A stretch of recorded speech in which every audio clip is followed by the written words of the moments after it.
Foli ni tanuni an bɛ o lase Maliactu filɛbaga bɛɛ lajɛlen ma Mali kɔnɔ Mali kɔ kan. Aw mana kɛ fan o fan an ka foli bɛ aw bɛɛ lajɛlen ye. Aw ni ce aw ka timinandiya la halisa tuma bɛɛ aw bɛ kɛ sɔgɔlen Maliactu la ka kɛ kunnafoni ɲɛnama a yɛrɛ yɛrɛ a lakika a ɲinini na. O mana kɛ kunnafoni mana bɔ fan o fan fɛ an bɛ aw fo aw ka danaya la a bɛ kɛlen don ka min ta ka Maliactu sɛgɛrɛ.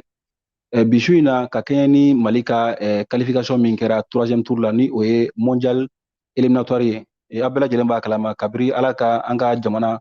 sen don ntolantan ɲɛnajɛ la nin ye a siɲɛ fɔlɔ ye Mali ka se nin yɔrɔ niveau la an bɛ se k'a fɔ ko o ye wasa belebeleba ye kosɛbɛ. O hukumu kɔnɔna la pour que ka se ka faamuyali sɔrɔ kosɛbɛ farikolo ɲɛnajɛ ko in kan Mali qualifié min kɛra an bɛ se ka an ka fanga bɛ se ka kɛ jumɛn ye anw binyɔrɔ bɛ se ka kɛ jumɛn ye walasa ka se k'o dɔn an wulila ka se an ka ntolantana kɔrɔ dɔ ma maa min don a fana ye comme nanzaraw b'a fɔ cogo min na il a mouillé le maillot a fana y'a cɛsiri kosɛbɛ jamana ye hali ni Ala ma se ka olu garisɛgɛ don niveau la i n'a fɔ Mali sera niveau min na i ko bi nka o bɛɛ n'a ta u n'u ka dɔnniyaw u n'u ka fɛɛrɛw fana bɛ ɲɔgɔn na o bɛ se ka kɛ ladilikan ye halisa ka ɲɛsin a ka jan an ka denmisɛnnin minnu bɛ ntolantan na bi n'o y'u dɔgɔninw ye fo ka taa se u ka entraîneur minnu fana bɛ yen nɔ ladilikan bɛ se ka bɔ ancienw da min bɛ se ka olu fana bɛɛ dɛmɛ u ka baara taabolo la o tɛ maa dogolen tuguni an bɛna kuma di a yɛrɛ ma a yɛrɛ k'a présenter a bɛnnen don a yɛrɛ da kosɛbɛ kɔrɔ in su. Salam alaikum, Anso. I bɛ se ka i présenter an filɛbagaw la wa? Ok, o tɛ problème moi bon balontan kɔni taabolo la an tɛ mɔgɔ dogolen ye Mali kɔnɔ. Bon n tɔgɔ Musa Kulubali Kolèba, bon ancien international et puis ancien joueur aussi de MCA Mouloudia Club d'Alger. Bon actuellement je suis manager aussi de sport management carré aussi, je suis le représentant en Afrique noire aussi. Ayiwa Kolèba parce que o ye balontan tɔgɔ ye mɔgɔ caman b'i dɔn o de la bɛɛ lajɛlen hakili b'a la ni Mali kun ɲɛ ganna waati dɔ la Kolɛ ka frappe mana kɛ tuma la a kun b'an bɔ bolo la tuma caman donc don tɛ wele don na nka an ka ancien minnu bɛ yen nɔ hali n'a sɔrɔ ni an ka équipe bɛ ka progresser tuma caman an mago bɛ jɔ u ka ladiliw la u ka bilasiraliw la pour que ka se k'an ka équipe dɛmɛ kosɛbɛ. Kolɛba Mali sera nin yɔrɔ la nin ye a siɲɛ fɔlɔ ye e yɛrɛ bolo mun de bɛ se ka kɛ an ka force ye an bɛ se ka taa ɲɛ ka qualification fɔlɔfɔlɔ sɔrɔ mondial la a ka ja hali n'an qualifiera an ka taa yɔrɔ jan fɛnɛ an ka force bɛ se ka kɛ mun ye an biyɔrɔ bɛ se ka kɛ yɔrɔ jumɛn fɛnɛ ye. Bon mais n balima cɛman n'a musoman min sɔgɔlen don Maliactu la m'u bɛɛ lajɛlen fo su na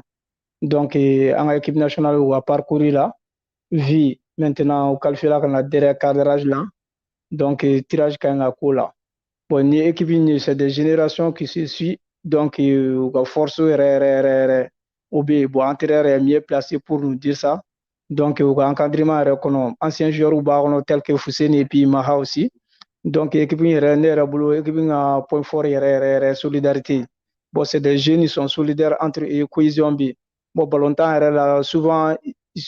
a ka k'i bolo i ka groupe ɲɛnama sɔrɔ o ka fisa i ka joueur ɲɛnamaw sɔrɔ ni groupe ɲɛnama b'i bolo balontan na i ka laɲini bɛ sabati o la bon an ka ni génération an bɛ se ka fɔ groupe ɲɛnama b'u bolo ils sont soudés aussi.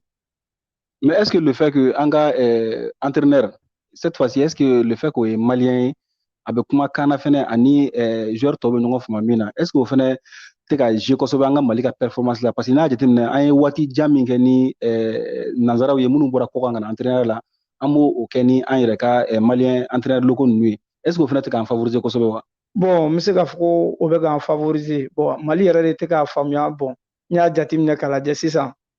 champion d'Afrique o ye Algérie u ka entraîneur à la tête c'est un Algérien Belmadi bon n'a yɛrɛ an collaborera ka caya donc an tun bɛ baara ni fɛnw kɛ ɲɔgɔn ma c'était mon voisin en Algérie souvent même a tun bɛ invité an tun bɛ taa baro ni fɛnw na donc o ye Algérien pourquoi pas an tɛ ka commencer ka entraîneur ta k'u bila an ka entraîneur malien yɛrɛ bila an ka baara la tel que le cas de Makasuba maintenant a ka parcours la alors que an entraîneur français étranger ni badenw ta u ka parcours la u ma se ka se niveau la bon Makasuba ka nin fɛn na vraiment an bɛ se ka fɔ chapeau an sera nin derrière cadrage la tɔ tora phase de poule dernier match ninnu fɛn 2 matchs aller et retour donc entraîneur étranger si ma se ka na se yan donc an bɛ se ka fɔ bravo à Makasuba. Donc o bɛ yɛrɛ fɛnɛ b'a to est-ce que nin tɛ kɛ misali fɛnɛ an ka farikolo ɲɛnajɛ ɲɛmɔgɔw ma a ka fɛn ma futi o fo ka taa se ministère des sports ma k'a ye k'a fɔ ko expérience la an ka balontannaw tolantannaw u filɛ ka se nin niveau la ni an ka Mali entraîneur yɛrɛ est-ce que o fɛnɛ tɛ a to an ka halisa an ka danaya tɔ sinsin an ka entraîneur minnu bɛ yen nɔ fo ka taa se an ka balontanna kɔrɔ minnu fana bɛ yen nɔ parce que n'i y'a jateminɛ fɛnɛ diɲɛ yɔrɔ caman bɛ yen nɔ olu ka balontanna kɔrɔw minnu bɛ yen nɔ ko u ye tolantan kosɛbɛ u bɛ tolantan dɔ fɛɛrɛw caman tun b'u kɔnɔna la k'u to tolantan na est ce que waati ma se k'olu fana gɛrɛ k'olu intégrer kosɛbɛ kɔlɛ ye caman tɔgɔ fɔ sisan i n'a fɔ Fuse ninnu fo ka taa se Maha ninnu ma olu jɔyɔrɔ ka bon kosɛbɛ donc k'a lajɛ progressivement o ye an ka famali ye i n'a fɔ Maliactu la donc a ye progressivement an ka se ka an ka équipe 100% malien u ka se ka kɛ a kɔnɔna la pour que ɲɔgɔn fama bɛ se ka na kosɛbɛ ladamu bɛ se ka kɛ a kɔnɔna la kosɛbɛ mɔgɔw bɛ se ka ɲɔgɔn minɛ mɔgɔw bɛ se ka tolan tan jamana ye cogo min na kɔlɛ est ce que an bɛ don min na ko bi est ce que o bɛnnen tɛ kosɛbɛ wa. Bon, ne kɔni bolo a bɛnnen don parce que n'i y'a jateminɛ dans les années 94 bon à la tête la malien tun b'a la ala ma hinɛ la Mamadu Keyita Kapi o tun ye malien bon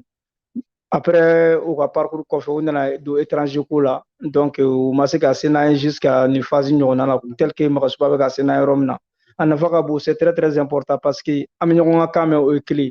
an bɛ ɲɔgɔn jogo ni fɛn dɔn donc ladamu ni fɛn na an bɛ ɲɔgɔn dɔn a la ni exemple ta i la Algérie ka cas la Issa Belmadi a bɔra ka Coupe d'Afrique ta ka di Algérie ma bon actuellement u bɛ lancé dɔ kɔnɔ yɛrɛ non c'est très important pour eux aussi ils ont fait plus de 40 matchs comme ça sans défaite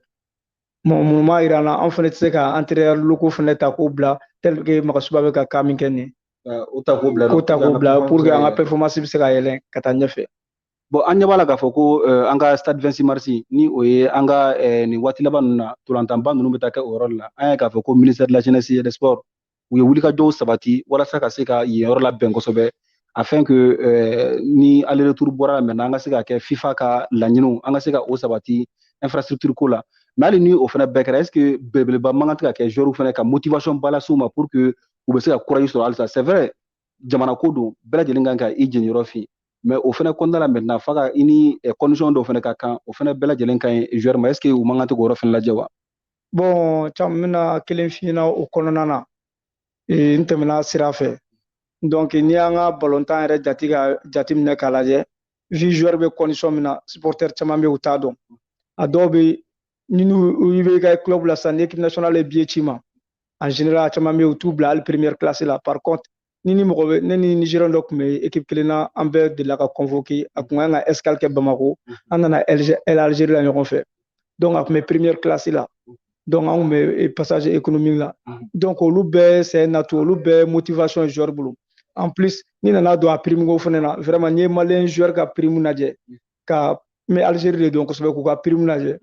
malien joueur sara tɛ sɔrɔ dɛ u sara tɛ sɔrɔ a la. donc a bɛna fɔ u bɛ ka effort min fourni ani min bɛ ka d'u ma i b'a ye k'a fɔ ko danfara belebeleba b'u ni ɲɔgɔn cɛ ils sont pas c'est à dire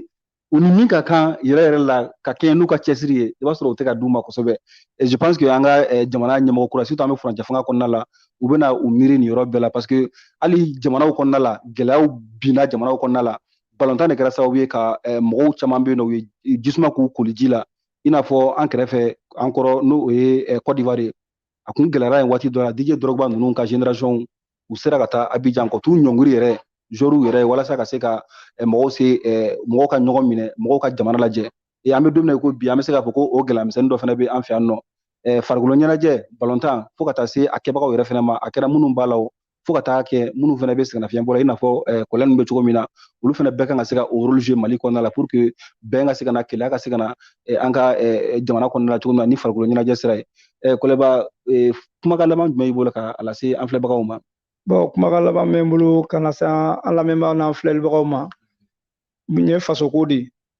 on a un groupe soudé donc a tɔ tora 2 matchs bɛɛ ka to jeunes ninnu kɔ plus le staff technique an k'u soutenir jusqu'à la dernière minute n bɛ fɛn kelen kɔni fɔ a la ne bɛ siran équipe fila de y'a fɛn na o ye Sénégal ani Algérie olu bɛ lancer min kan ne bɛ siran o dɔrɔn de sinon le reste là c'est jouable parce que arabunu yɛrɛ ta u b'i namaraw baara de u b'u fɛ yen dɛ extérieur la kɔni n'i bɛ se ka min kɛ à domicile ok n'i ka match dernier match taara bɛn u fɛ u bɛ alfitiri san u b'u fɛ u bɛ namara ni fɛn bɛɛ kɛ mais o fila kɔni bɛ surun ye Sénégal Algérie bɛ surun ye à part le reste là c'est jouable. Sani ka tɛmɛ o yɔrɔ kan an yɛrɛ hakili b'a la o y'a sɔrɔ an fana ka dɔgɔn dɔɔni ko n'an ni arabuw bɛ jouer ko Mali tun bɛ match la dan nɔ 14h kɔnɔna la tile ka farin waati min na waati nin kan tun bɛ se ka arabuw ci yan kosɛbɛ mais n'i taar'u fɛ yen nɔ ka don olu bɛ ka matchw bɛɛ kɛ sumayani kɔnɔna la k'u fana bɛ